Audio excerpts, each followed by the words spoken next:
송영자 의원님 나오셔서 발언하여 주시기 바랍니다. 존경하는 익산 시민 여러분 안녕하십니까?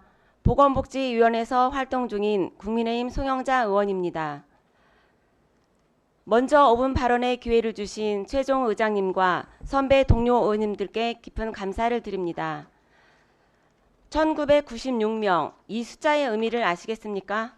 바로 2017년에서 2021년 어린이 보호구역에서 발생한 12세 이하 어린이 보행 사상자 수입니다.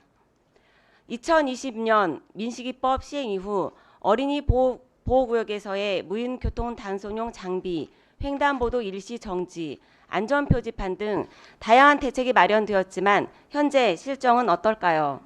최근 대전 어린이 보호구역에서 발생한 9세 여아 사망 사고 소식을 접하면서 여전히 어린이 보호구역에서 안전시설이 부족하다고 인식했습니다. 어린이 보호구역에서 발생하는 사고를 살펴보면 방과 후 시간대인 오후 2시에서 6시 사이에 사고가 집중되어 있으며 전체 사망자 중 초등학교 저학년인 1, 2학년의 비율이 70% 이상을 차지하고 있습니다. 초등학교 저학년은 도로 횡단 등에 익숙하지 않고 주변 상황에 대한 인식이나 위험 상황 대처가 어렵기에 더욱 철저한 대비책이 마련되어야 한다는 것을 의미합니다. 이에 본 의원은 안전한 어린이 통학 환경 조성을 위해 옐로 카펫, 노란색 횡단보도 등 어린이 보호구역 내 안전시설 설치를 제안하고자 합니다. 옐로 카펫이란 횡단보도 신호등 주변의 바닥과 벽면을 노랗게 표시해 어린이가 횡단보도를 건너기 전 안전한 곳에서 기다리게 하고 운전자도 이를 쉽게 인지하도록 하는 교통안전 설치물입니다. 도로교통공단의 옐로 카펫 설치 효과 분석 연구에 따르면 옐로 카펫 설치는 어린이 보행자의 안전 확보와 운전자의 보행자 인지 도움에 긍정적인 효과를 불러올 수 있다는 분석 결과를 발표하였습니다. 특히 횡단보도 접근 차량 평균 속도는 옐로 카펫 횡단보도의 경우 보행자가 없을 때 33km, 흰색 횡단보도의 경우 43.3km로 조사되었습니다. 옐로 카펫 인지 후 운전자의 76.4%가 평소보다 감속 주행했다고 답하는 결과를 도출하면서 의미 있는 효과를 보여준 것입니다.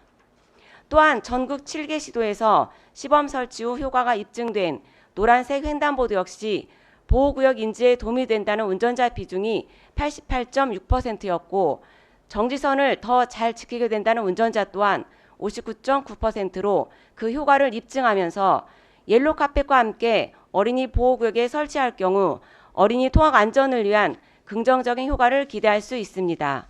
그런데 익산시의 상황은 어떨까요? 2022년 3월 이리 동산초등학교에 제3호 옐로 카펫 설치 이후 아직까지 제4호 소식은 들리지 않습니다. 이미 설치된 옐로 카펫도 전북에 기반을 둔 한 은행의 사회공헌 사업으로 시행되고 있고 익산시는 단 한 개의 옐로 카펫도 설치하고 있지 않습니다. 옐로 카펫 설치가 법률로 규정된 의무가 아니다 보니 어린이 보호구역에서 효과가 입증되었음에도 익산시는 어떠한 조치도 취하지 않고 있는 것입니다.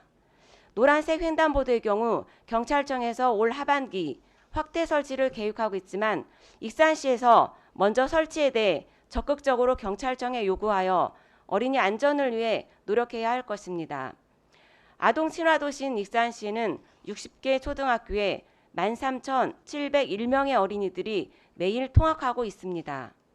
그러나 단 3개의 옐로 카펫만 설치되면서 우리가 어린이 통학에 얼마나 안일한 대처를 해왔는지 생각해 볼 수 있습니다.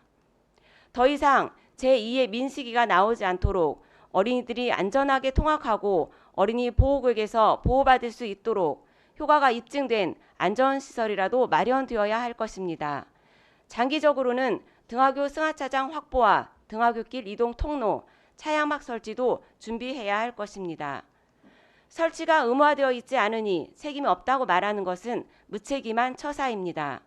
어린이 안전은 우리 모두가 함께해야 하는 것이기에 익산시의 적극적인 행정 지원과 관련 기관과의 협력이 필요하다고 봅니다.